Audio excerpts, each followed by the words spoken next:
Esta noche tenemos como invitado especial quien va a compartir la palabra del Señor. Es pastor y es misionólogo. Él es casado, tiene 3 hijos. Él ha sido presidente de Comiván por varios años. Actualmente es el director ejecutivo de la Comisión de Misiones de la Alianza Evangélica Mundial. Ha sido pastor en la iglesia Centro Bíblico del Camino en su tierra natal, Guatemala. Quiero presentarles a ustedes al pastor David Ruiz. Demos la bienvenida, por favor. Gracias, pastor. Muy buenas noches. Es un privilegio muy especial para mí estar participando en esta conferencia unida de NET Global, poder hacer esta jornada en cada una de las iglesias y poder experimentar lo que el Señor está haciendo en cada una de ellas. Sobre todo poder sentir la vibrante necesidad que el Señor está haciendo crecer en el corazón de cada uno de ustedes para poder entender lo que Él quiere de nosotros, qué es lo que quiere que hagamos y a dónde quiere que vayamos. En esta noche, en el texto que vamos a hablar, creo que es un texto obligado al que nosotros constante y regularmente deberíamos de regresar. Es un pasaje que nos ayuda a nosotros de una manera tremenda a responder las grandes preguntas que a veces tenemos o que tenemos que responder constantemente. La primera pregunta, ¿quiénes somos? Cuando nosotros pensamos en las personas que pasan frente a esta iglesia cada vez que nos reunimos en los diferentes servicios y ven a la iglesia iluminada, ven a cada uno de nosotros sentados en este lugar, sin duda ellos se hacen la misma pregunta: ¿quiénes son estos? Luego la segunda pregunta es: ¿para qué estamos aquí? ¿Cuál es el propósito más importante que nosotros tenemos que cumplir? Y en tercer lugar, preguntarnos, cuando entendemos cuál es el propósito, ¿con qué recursos contamos para lograrlos? Así que en esta noche yo quiero invitarles a que tengan abiertas sus Biblias en este pasaje que hemos leído, Hechos, capítulo 2, versículos 1 al 13. Porque cada vez que nosotros nos hacemos estas preguntas, cada vez que nosotros queremos responderlas de una manera consecuente y de una manera bíblica, debemos de regresar a los orígenes. Para responder estas preguntas es necesario ir a ese día, al momento en que todo comenzó.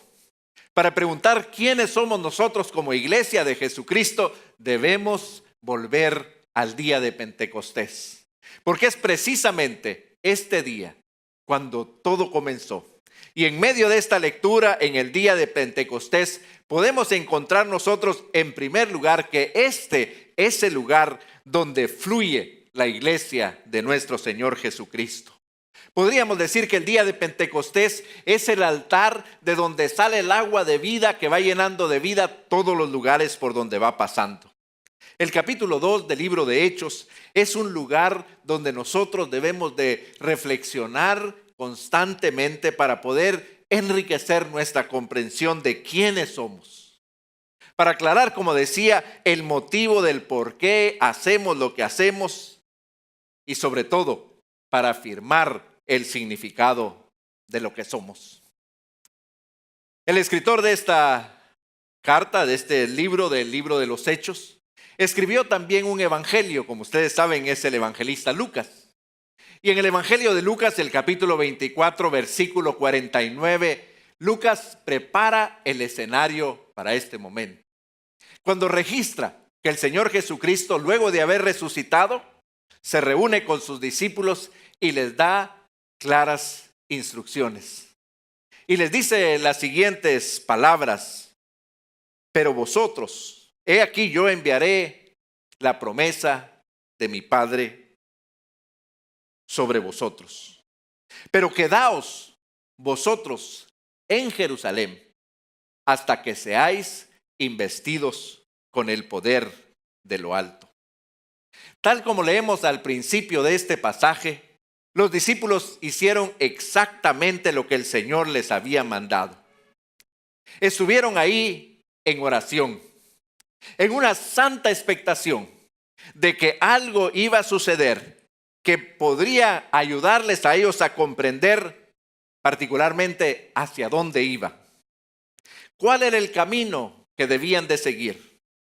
¿Cuál era el método y los recursos que debían de llevar? Y particularmente, ¿cuál era el siguiente paso que ellos deberían de dar? No está claro dónde ellos estaban reunidos. Algunos comentaristas dicen que estaban reunidos en el templo, aunque al considerar la realidad del templo en aquel día, pues no había lugar donde pudieran estar sentados, como dice este texto. Algunos otros piensan que quizá estaban en el aposento alto, aquel lugar a donde habían vuelto después de regresar del Monte de los Olivos. Aun cuando lo importante no es dónde esto sucede, lo importante sí es qué sucede en este momento.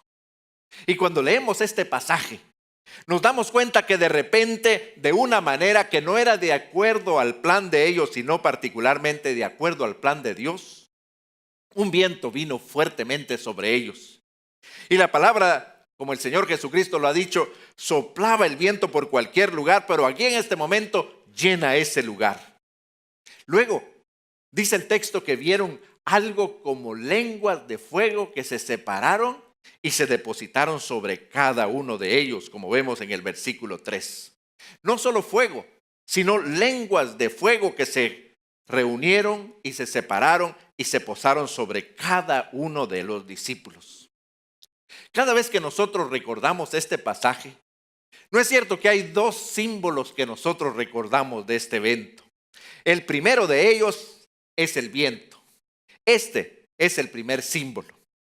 Y el viento nos hace recordar a nosotros al primer capítulo del libro de Génesis, donde recordamos que el viento de Dios se movía sobre todas las aguas. Vemos cómo el viento de Dios sigue las palabras hagamos y va creando cada una de las cosas que Dios había planeado crear. Hasta llegar al momento en que cuando con sus manos forma del lodo de la tierra este hombre y sopla este viento de Dios en su nariz y el hombre se vuelve un alma viviente, un ser vivo. El viento nos recuerda la creación de todo y particularmente la creación del hombre y la mujer. Pero en este momento, cuando sopla en este aposento alto, entonces nos recuerda a nosotros que en este preciso instante, en este día tan especial en que los judíos se acercaban a Jerusalén para entregar sus primeros frutos, el Espíritu del Señor viene del cielo, revolotea para anunciar una nueva creación, la creación de la iglesia de Jesucristo, la creación de este cuerpo que el Señor había prometido que era eterno, que era permanente y que era victorioso incluso contra las puertas del Hades. El viento de vida y el viento da vida. El viento viene para darle vida a esta iglesia y para demostrar como el Señor Jesucristo lo hace cuando sopla sobre sus discípulos y les comparte el Espíritu Santo, que ha iniciado un momento especial en la historia. Ha iniciado la historia de la iglesia. Y ha comenzado a demostrar que aquí está su progenie, como dice en Isaías capítulo 53, versículo 10. Así que la venida del Espíritu Santo como un viento violento tenía como propósito simbolizar la llegada del poder creativo de Dios para inaugurar una nueva era para los hombres y mujeres, para que ellos puedan establecer una relación personal y espiritual con Dios. El fuego es el segundo símbolo que nosotros recordamos de este evento. Y el fuego, como dijimos, no solamente es fuego, sino lenguas de fuego que se depositan sobre cada uno de ellos. Cuando vamos a las Escrituras, recordamos que el fuego simboliza la presencia de Dios. En Génesis, el capítulo 17, vemos que el fuego está presente en aquel horno de fuego y en la antorcha con fuego que pasa en medio del sacrificio de Abraham para sellar la promesa que Dios le ha dado. También es el fuego el que está en la zarza que no se consume y que invita a Moisés y lo comisiona para que inicie esta jornada para liberar a su pueblo de la esclavitud de Egipto. También en Éxodo, el capítulo 19, es el fuego el que se deposita sobre este monte Sinaí y desde donde la poderosa voz de Dios sale para escribir las leyes, para instruir a su pueblo y mostrarle el camino para llegar a la tierra prometida. Así que en Hechos capítulo 2, la presencia del Señor desciende sobre ellos. Las lenguas de fuego vinieron para confirmar la presencia de Dios sobre ellos en forma de lenguas. La nueva vida del viento se mueve a través de las lenguas de fuego para producir un nuevo sonido, una nueva música, una música que comunica el mensaje del Evangelio de Jesucristo que envía para ser proclamado por todas las naciones. Para ser proclamado en todas las naciones. Para ser proclamado en todas las naciones. Amén. Eso es justamente lo que este pasaje nos muestra. El Señor inaugura una nueva era para la humanidad. El Señor invita a la humanidad entera a ser parte de su cuerpo, pero le da a aquellos que son parte de su cuerpo el privilegio de ser los mensajeros de esta nueva música, el mensaje del Evangelio que llegaría a todas las naciones. El viento del cielo llenó toda la casa, pero las lenguas se distribuyeron en forma personal para mostrar que individualmente cada uno de ellos era lleno del Espíritu Santo. Para que cada uno de ellos supiera que era una presencia personal. Que el Señor estaba responsabilizando a cada uno de ellos para actuar en consecuencia de lo que estaban haciendo. Y los discípulos lo hicieron. Comenzaron a hablar. Y no solamente a hablar, sino a expresar, como dice la palabra, aquello que el Espíritu les daba que hablasen. El viento y el fuego llenan de poder, así como de capacidad para poder expresar las maravillas de Dios de una manera portentosa. En lenguajes que no conocen, pero que les dan a ellos la oportunidad de conocer, de conectarse con aquella multitud de personas representando muchas naciones en Jerusalén y sobre todo para comunicar el mensaje del Evangelio de Jesucristo en el lenguaje del corazón de ellos. El escenario del versículo es muy rico. Lo que nos muestra es que luego de haber escuchado este estruendo, la gente que se había reunido en Jerusalén para celebrar esta fiesta de las semanas y particularmente para celebrar este día de Pentecostés, escucha esto, el estruendo, y comienzan a correr para tratar de ver qué es lo que está pasando. Cuando llegan a este lugar, lo que ven les maravilla, porque inmediatamente que se acercan, ellos comienzan a entender perfectamente en su propio idioma lo que estas personas están hablando. Esto era suficiente para sorprenderlos. Pero lo que les sorprende aún más es que las personas que están a su derecha, a su izquierda, adelante y atrás, están entendiéndola perfectamente, aún cuando sus idiomas son diferentes.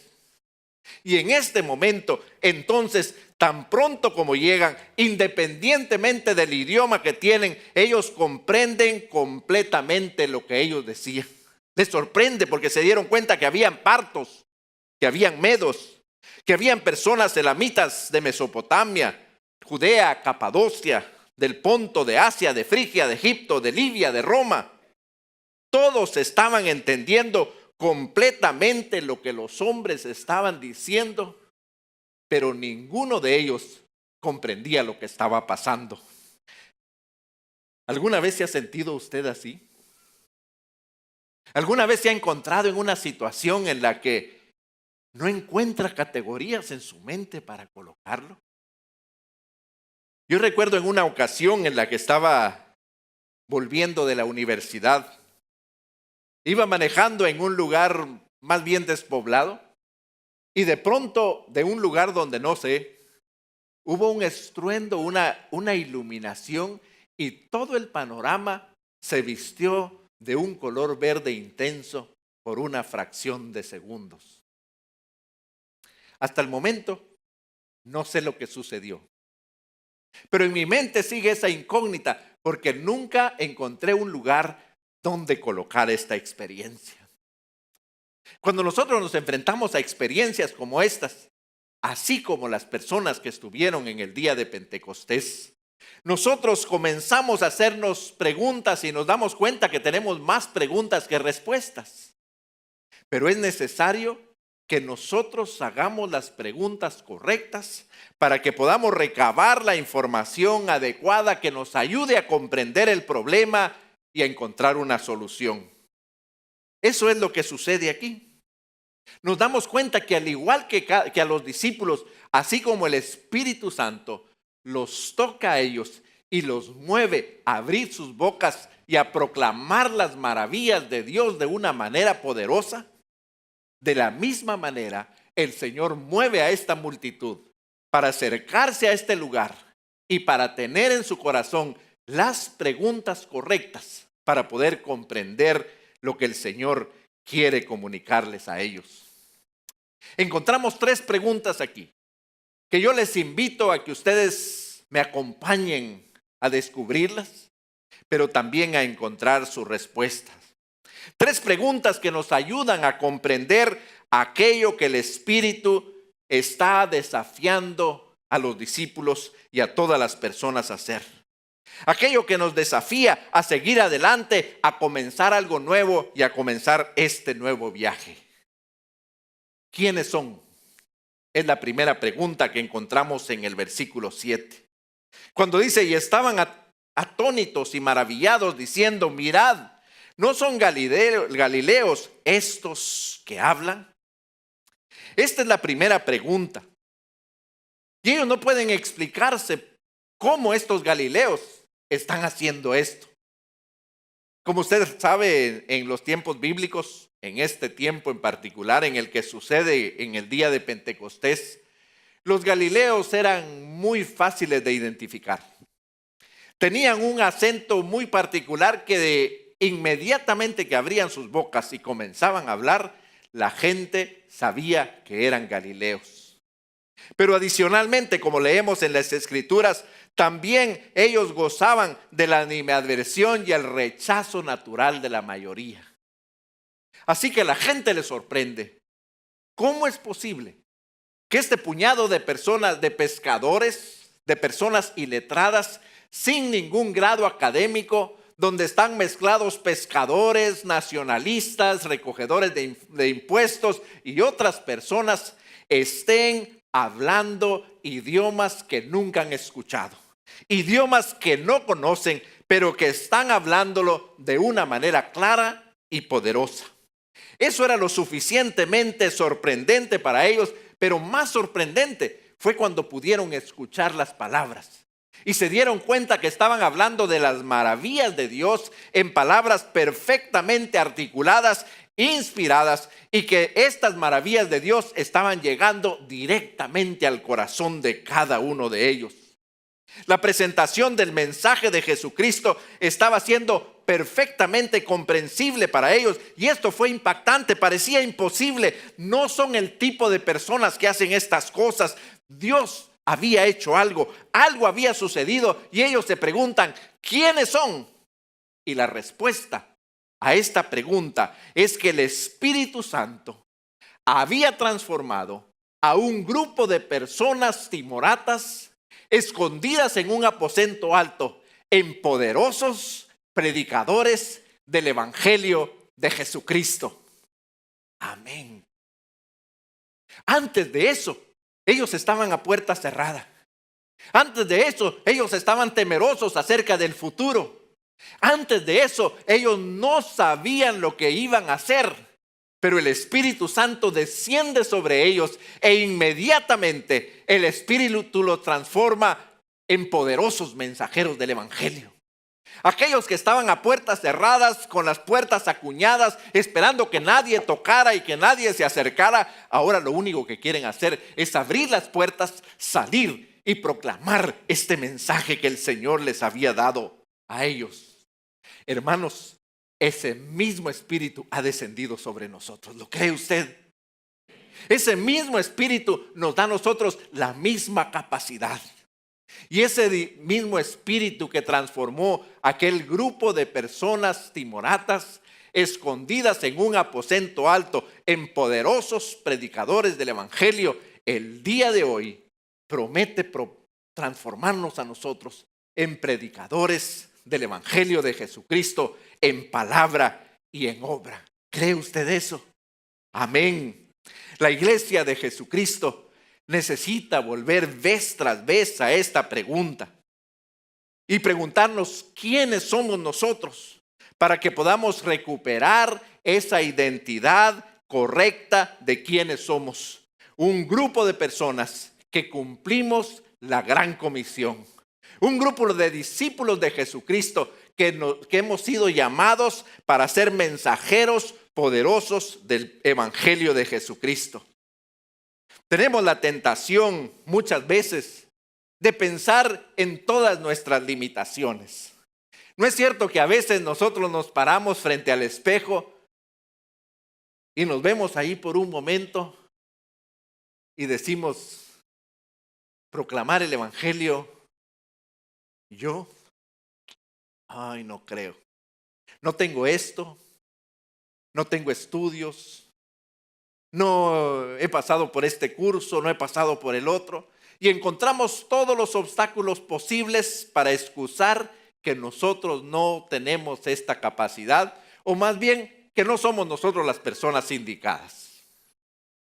¿No le parece familiar que es cierto que cuando encontramos a un amigo que creemos que necesita el evangelio de Jesucristo, que está pasando por una situación y que nosotros sabemos que el evangelio de Jesucristo es la respuesta, en lugar de que nosotros se lo comunicamos, lo invitamos a la iglesia para que lo escuche? ¿No es cierto?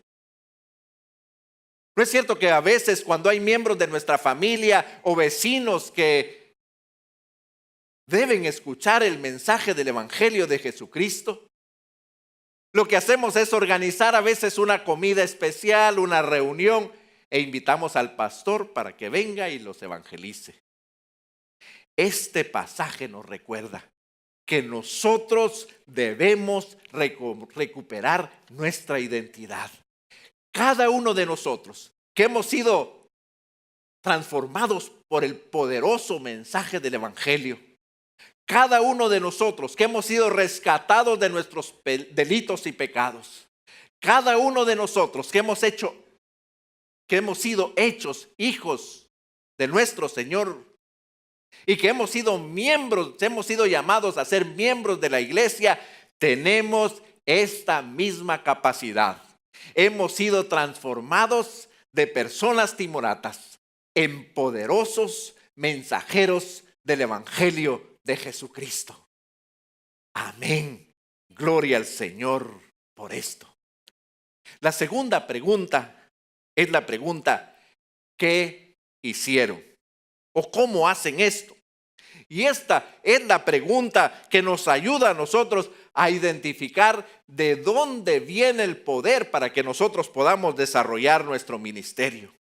Que podamos recuperar el sentido e identificar cuál es el recurso más importante que nosotros tenemos para cumplir la gran comisión. Como explicamos a través y a partir de este texto, no hay forma que los discípulos pudieran conocer los idiomas que están hablando. No había manera que los entendieran o que hablaran a través de ellos las maravillas de Dios, pero aquí los vemos predicando y predicando con autoridad, con poder, el mensaje, impactando el corazón de la multitud. ¿Cómo es que lo hacen? Y la respuesta que nosotros encontramos es que la única respuesta que hay es que el poder que ellos han recibido es el Espíritu Santo, que les da el poder, que les da la habilidad para comunicarse en forma efectiva, incluso atravesando barreras idiomáticas. incluso atravesando barreras culturales, incluso atravesando barreras étnicas con el poderoso mensaje del Evangelio de Jesucristo. Gloria a Dios por este pasaje, que nos recuerda a cada uno de nosotros que el mismo Espíritu que capacitó a los discípulos en el día de Pentecostés es el Espíritu que mora en nosotros. Que ese Espíritu sigue siendo poderoso, ¿no es cierto, hermanos? Que ese Espíritu sigue siendo poder de salvación para aquel que cree. Que ese mismo Espíritu sigue siendo el que el Señor Jesucristo dice en Hechos 1:8, pero recibiréis ¿qué?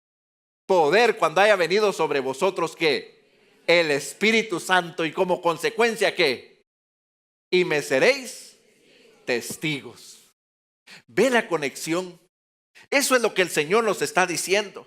Así que este pasaje nos recuerda que el proceso realmente comienza cuando nosotros identificamos quiénes somos.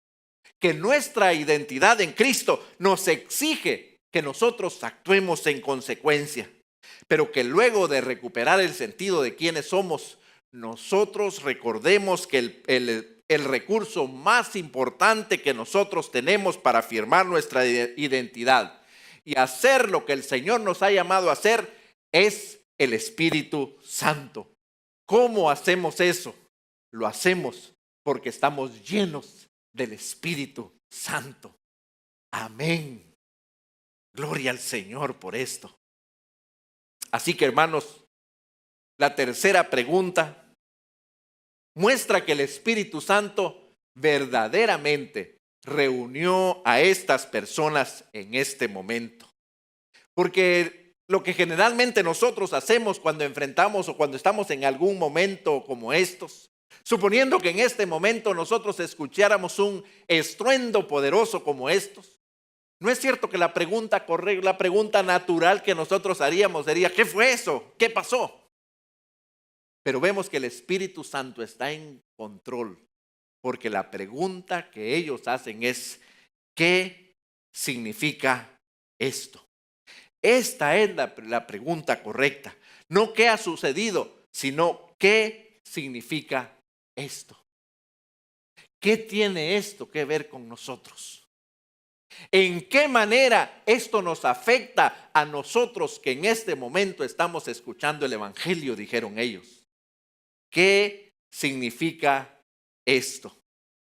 Y la respuesta que nosotros escuchamos es que lo que realmente sucede aquí es que la iglesia de Jesucristo fue iniciada en el proceso y en el proceso de hacerlo público. El Señor está haciendo una fuerte afirmación de quiénes somos nosotros y cuál es el propósito de nuestra existencia.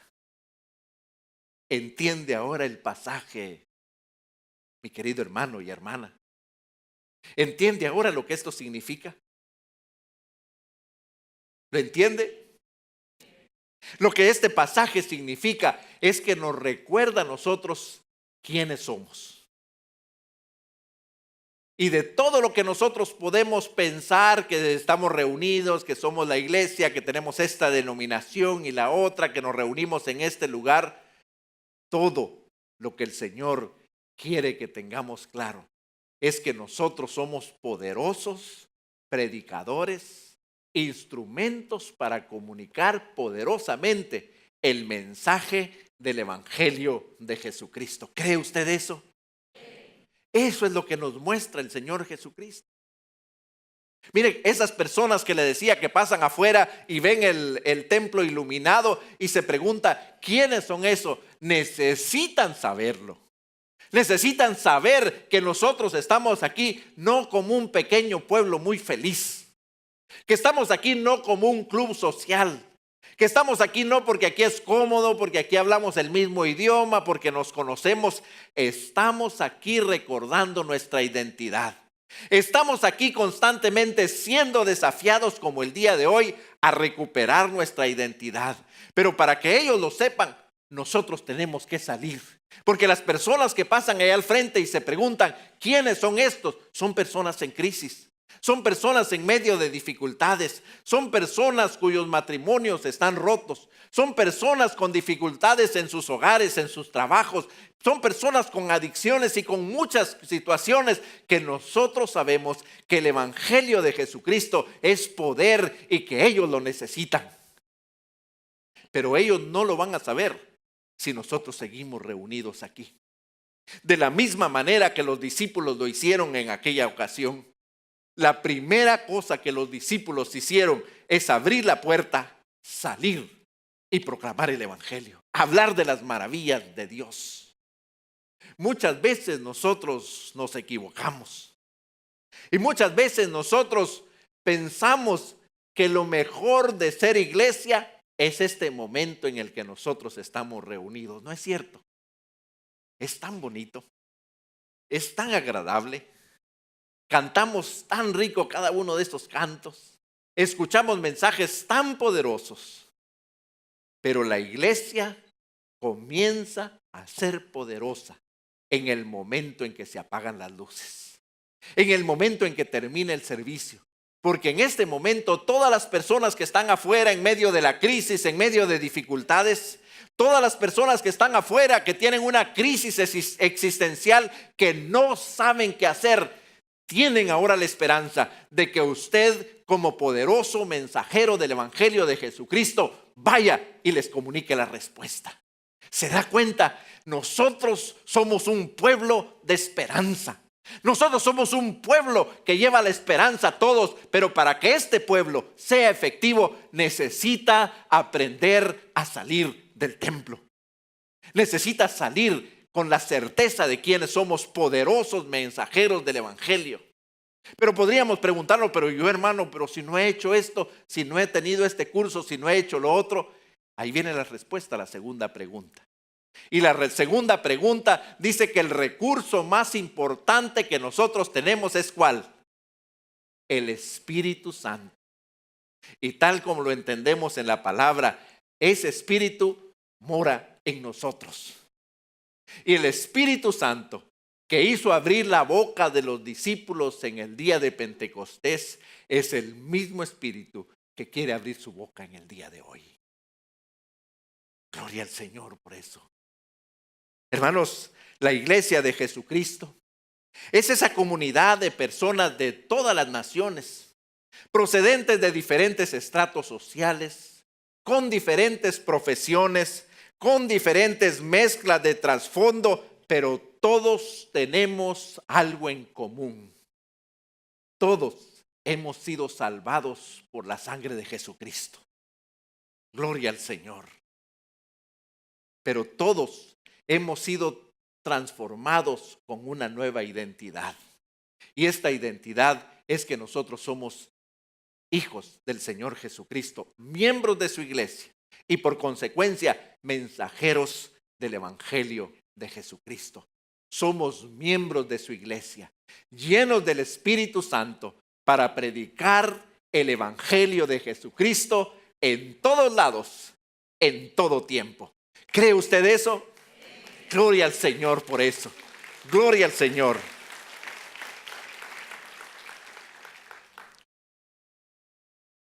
El día de ayer estaba viendo en las noticias un video muy conmovedor. Sin duda ustedes están al tanto de un grupo de niños, un equipo de fútbol de niños en Tailandia, que salieron en una excursión con su entrenador. Comenzaron a visitar unas cavernas y se internaron en ellas. Y mientras estaban adentro no se dieron cuenta que vino una lluvia muy fuerte.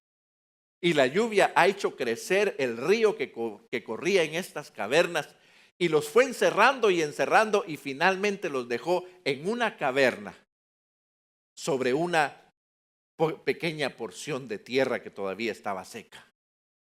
Estos niños, la mayoría de ellos adolescentes y su entrenador, estuvieron en este lugar durante 10 días, 10 agónicos días en los que ellos estaban solos en este lugar, sin esperanza, sin posibilidades de salir, porque para poder salir tendrían que nadar con un equipo especial aproximadamente durante 7 horas en dirección de la corriente.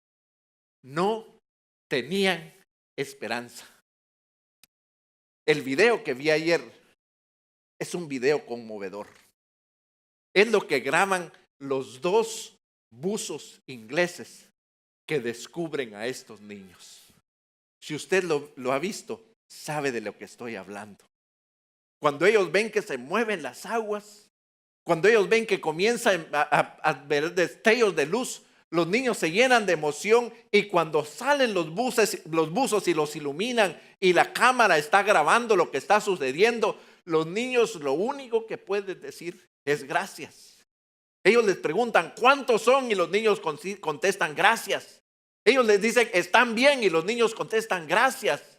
Él les dice ¿tienen comida? Y los niños contestan gracias. Lo único que pueden decir es gracias, porque ellos saben que si estos buzos no los hubieran encontrado, ellos serían personas muertas. Estos buzos tuvieron que caminar, que nadar contra la corriente cerca de 7 horas para poder encontrar el lugar. En el proceso, un buzo experimentado ya había muerto, pero ellos decidieron seguir. Qué historia más conmovedora, ¿no es cierto? Pero esta es la historia de muchas personas. Hay muchas personas a su alrededor. Hay muchas personas aquí en Lima. Hay muchas personas aquí en el Perú. Pero hay muchas personas en el mundo que tienen esta misma desesperanza. Que la única esperanza para ellos entre la vida eterna y la muerte eterna es que nosotros, al igual que estos buzos ingleses, estemos dispuestos a seguir contra todo viento y marea. Nadar contra la corriente como ellos lo hicieron, porque lo único que les movía era el deseo de llevar esperanza a este grupo de niños. Hermanos, 1/3 de la población del mundo se encuentra en esta condición. Si lo pusiéramos con las manos, diríamos que 1 de cada 10 personas conocen al Señor Jesucristo como su único y suficiente Salvador. De estos 4 personas, de los 10, han escuchado en alguna forma un mensaje del Evangelio de Jesucristo, pero los otros 3 lo han rechazado voluntariamente. Pero el resto de mis dedos son personas que nunca han escuchado una sola vez un mensaje del Evangelio. Muchos de ellos ni siquiera han escuchado un texto de la Biblia. Muchos de ellos ni siquiera conocen el nombre de Jesús.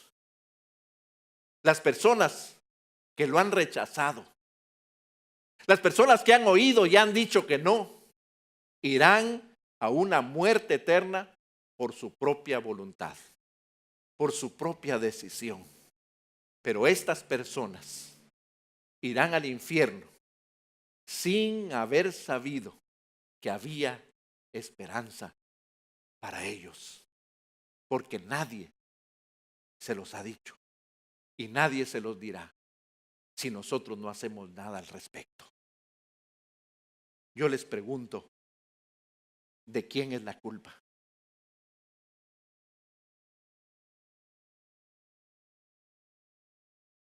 ¿De quién es la culpa? ¿De quién es la culpa? ¿Quiénes somos nosotros? La iglesia. La iglesia, tú y yo, somos responsables. Porque como dice este texto de Hechos capítulo 2, nosotros tenemos todo lo que necesitamos para predicar el Evangelio. Tenemos el poder, tenemos la comisión y tenemos la autoridad. El Señor Jesucristo dijo, toda autoridad me es dada en los cielos y en la tierra. Por tanto, ¿qué? Id y haced discípulos. Así que, hermanos, en esta noche, este es un mensaje trascendental. Porque este mensaje no invita solamente a reflexionar.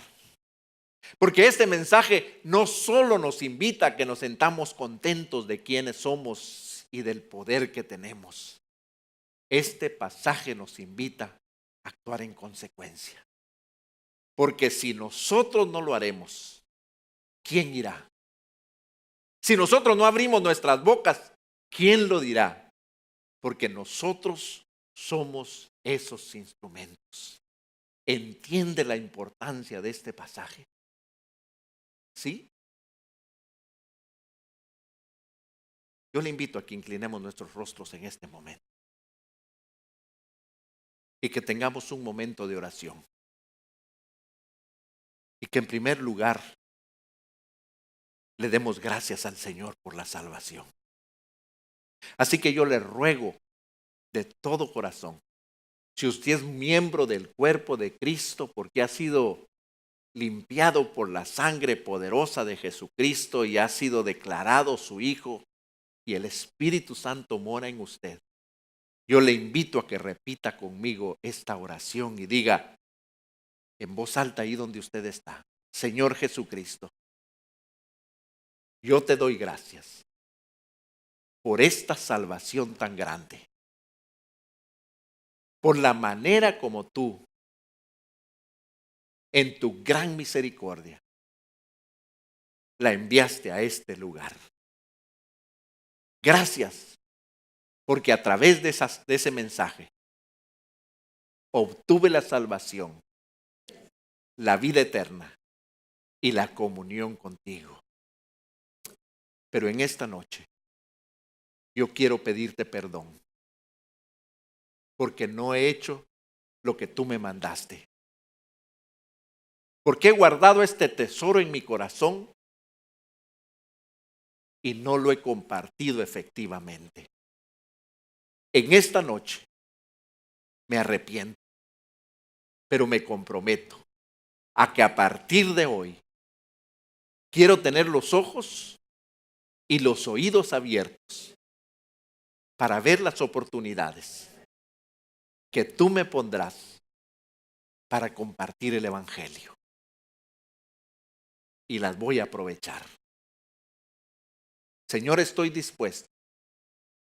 Si me quieres llamar aquí, si me quieres llevar allá, o quizás hasta lo último de la tierra. Pero donde me envíes, iré. Porque hoy sé que puedo. Porque hoy yo sé que me llamaste. Y porque hoy yo sé que el Espíritu Santo me dará el poder en el nombre de Jesucristo. Si usted hizo esta oración, póngase de pie conmigo.